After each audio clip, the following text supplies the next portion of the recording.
والصلاة والسلام على سيد الأنبياء والمرسلين أما بعد فأعوذ بالله من الشيطان الرجيم بسم الله الرحمن الرحیم۔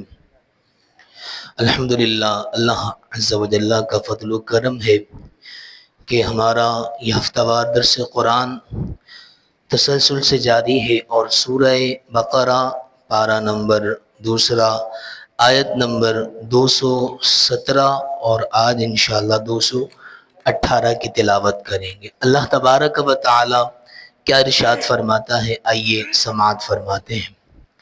یسألونک عن الشہر الحرام قتال فیہ قل قتال فیہ کبیر وصد عن سبیل اللہ وکفر بہ والمسجد الحرام وإخراج أهله منه أكبر عند الله والفتنة أكبر من القتل ولا يزالون يقاتلونكم حتى يردوكم عن دينكم إن استطاعوا ومن يرتد منكم عن دينه فيمت وهو كافر فأولئك حبطت أعمالهم في الدنيا والآخرة وأولئك أصحاب النار ہم فیہا خالدون۔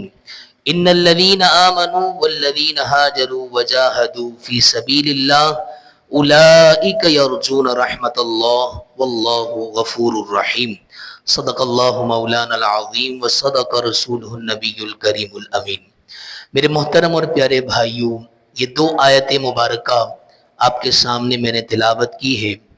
اس کے اندر اللہ تبارک و تعالی ارشاد کیا فرما رہا ہے؟ ارشاد یہ فرما رہا ہے کہ آپ سے ماہ حرام میں جہاد کرنے کے بارے میں سوال کرتے ہیں۔ یعنی یہ آیت مبارکہ کا شان نزول سب سے پہلے سمجھ لیتے ہیں۔ ایک صحابی رسول ہیں حضرت سیدنا عبداللہ بن جحش رضی اللہ تعالی عنہ، ایک جنگ کے اندر ان کو قیادت دے کر روانہ فرمایا، جماعت کا امیر بنایا۔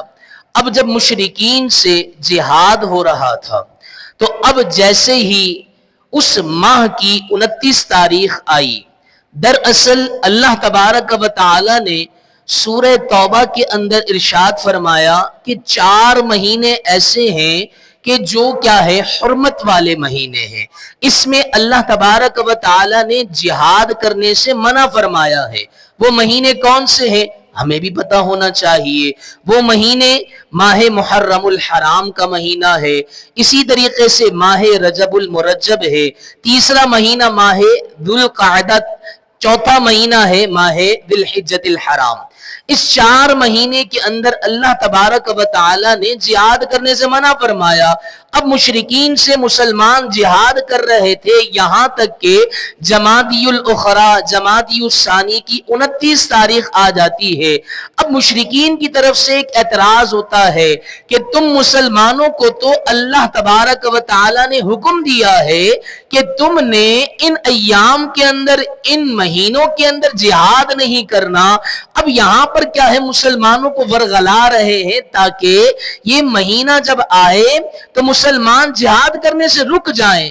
اب جیسے ہی مشرکین نے یہ اعتراض کیا تو اللہ تبارک و تعالی نے قرآن مجید میں اس کے حوالے سے ارشاد فرمایا کہ ماہ محرم الحرام میں وہ آپ سے جہاد لڑنے کے حوالے سے پوچھتے ہیں اور اللہ تبارک و تعالی کی راہ سے روکنا۔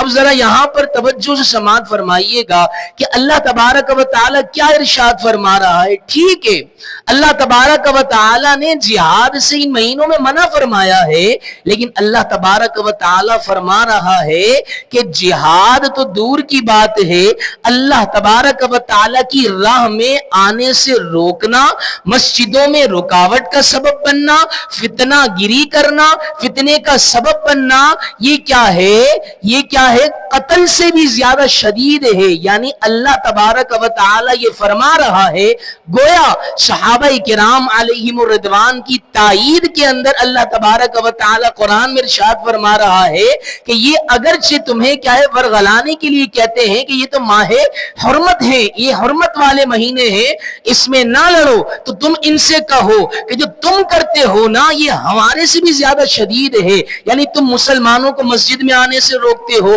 تم فتنہ گیری کرتے ہو, تم فتنے کا سبب بنتے ہو, یہ قتل سے بھی زیادہ شدید ہے. تو ایسا ہرگز نہیں ہے. اب یہاں پر جو مفسرین کرام نے کچھ باتیں ذکر فرمائی ہیں وہ آپ کی بارگاہ میں عرض کرتا چلوں کہ یہاں پر اللہ تبارک و تعالی یہ بھی ارشاد فرما رہا ہے کہ دوسروں کو نصیحت کرنے سے بہتر ہے پہلے اپنے آپ کو دیکھا جائے.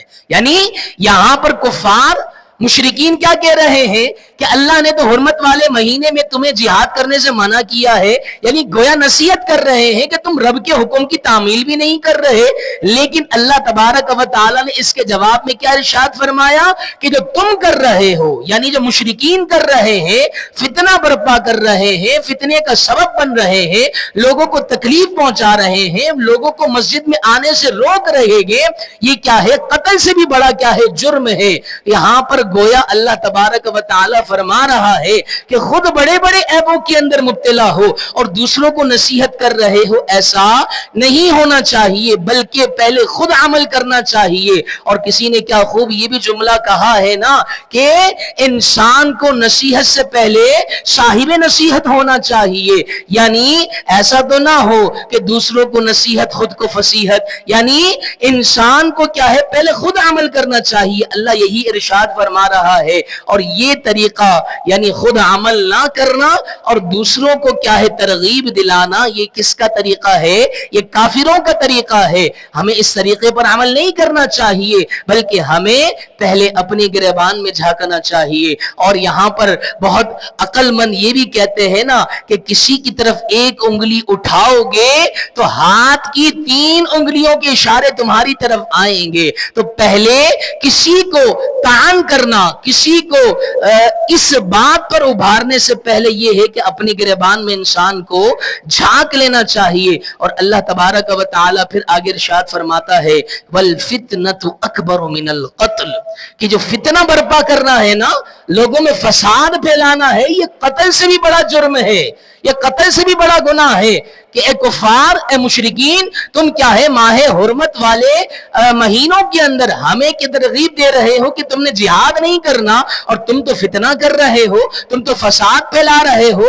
تو گویا اللہ تبارک و تعالی صحابہ کرام علیہم الرضوان کی طرف سے جواب دے رہا ہے کہ ہم تو کیا ہے رب کے حکم پر جہاد کر رہے ہیں, تم تو کیا ہے فتنہ برپا کر رہے ہو جو قتل سے بھی بڑا کیا ہے گناہ ہے. اور پھر آگے چلتے ہیں اور پھر اللہ تبارک و تعالی فرماتا ہے کہ یہی کافر ہیں, تمہیں تمہارے دین سے نکال دیں گے, تمہارے دین سے مرتد کر دیں گے. اور یاد رکھیں مرتد کیا ہوتا ہے؟ مرتد یہ ہوتا ہے کہ ایمان کی حالت کو چھوڑ کر انسان کسی اور دین کے اندر شامل ہو جائے, کسی اور مذہب کے اندر شامل ہو جائے, یہ مرتد کہلاتا ہے. اب اللہ تبارک و تعالی فرماتا ہے کہ تم نے رہنا ہے تو ایمان کی حالت میں رہنا ہے, تم نے رہنا ہے تو مسلمان رہنا ہے.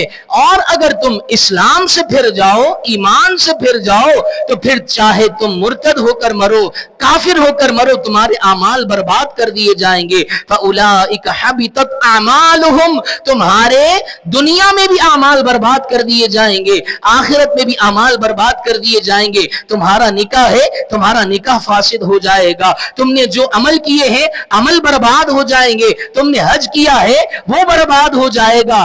الغرض جو تم نے دنیا میں عمل کیا ہے, تم مرتد ہوئے, سارے کے سارے اعمال غارت کر دیے جائیں گے, برباد کر دیے جائیں گے.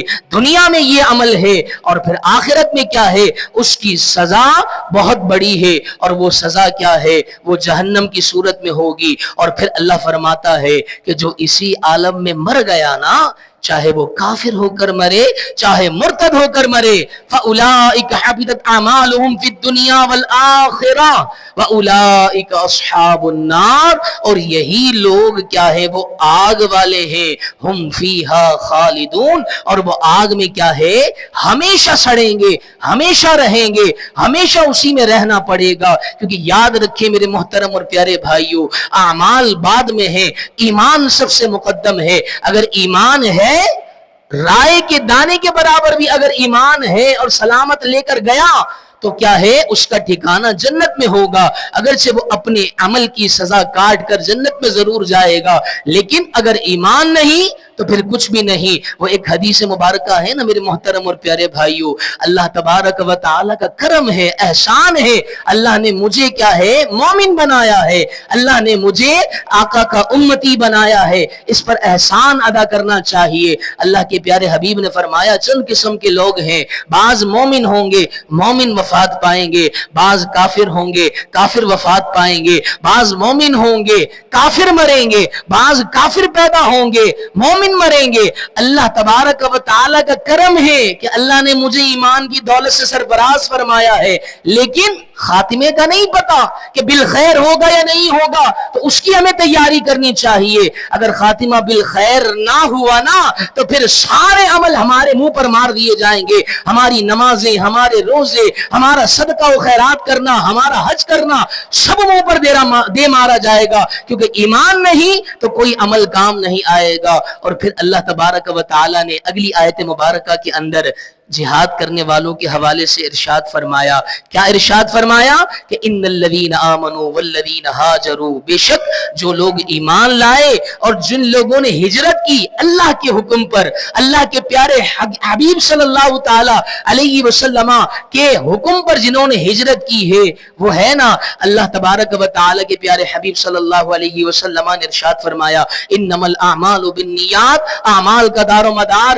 نیتوں پر ہے، فمن كانت ہجرته الى اللہ ورسولہ فہجرته الى اللہ ورسولہ، کہ جس نے ہجرت کی کس لیے کی کہ اللہ نے فرمایا ہے، اللہ کے پیارے حبیب نے فرمایا ہے فہجرته الى اللہ ورسولہ، تو اس کے عمل کا اس کو اجر ملے گا، ثواب ملے گا۔ اور اگر جس نے دنیا کے لیے ہجرت کی کہ چلو یہاں سے سارے مسلمان ہجرت کر رہے ہیں، ہم بھی ہجرت کر لیتے ہیں، وہاں جا کر کوئی کاروبار کر لیں گے، تو اس ہجرت کا ثواب نہیں ملے گا۔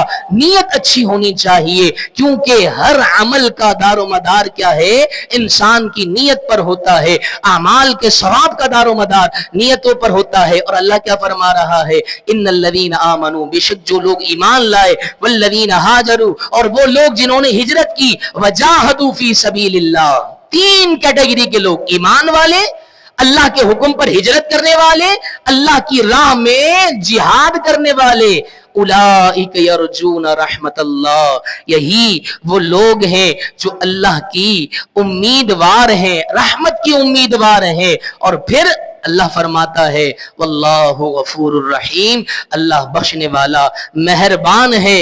ایمان ہوگا بخشے جائیں گے، ایمان ہوگا رحمان کی رحمت ہمارے لیے کیا ہوگی، اور اگر ایمان نہیں تو کوئی رحمت نہیں، کوئی برکت نہیں، کوئی بخشش نہیں، کوئی مہربانی نہیں۔ اللہ کریم سے دعا ہے اللہ تبارک و تعالی ہمیں قرآن پاک کو سمجھنے کی توفیق عطا فرمائے، قرآن پاک کا فہم عطا فرمائے، اور سمجھ کر اپنی زندگی پر نافذ کرنے کی توفیق عطا فرمائے، آمین بجاہ نبی الامین صلی اللہ تعالی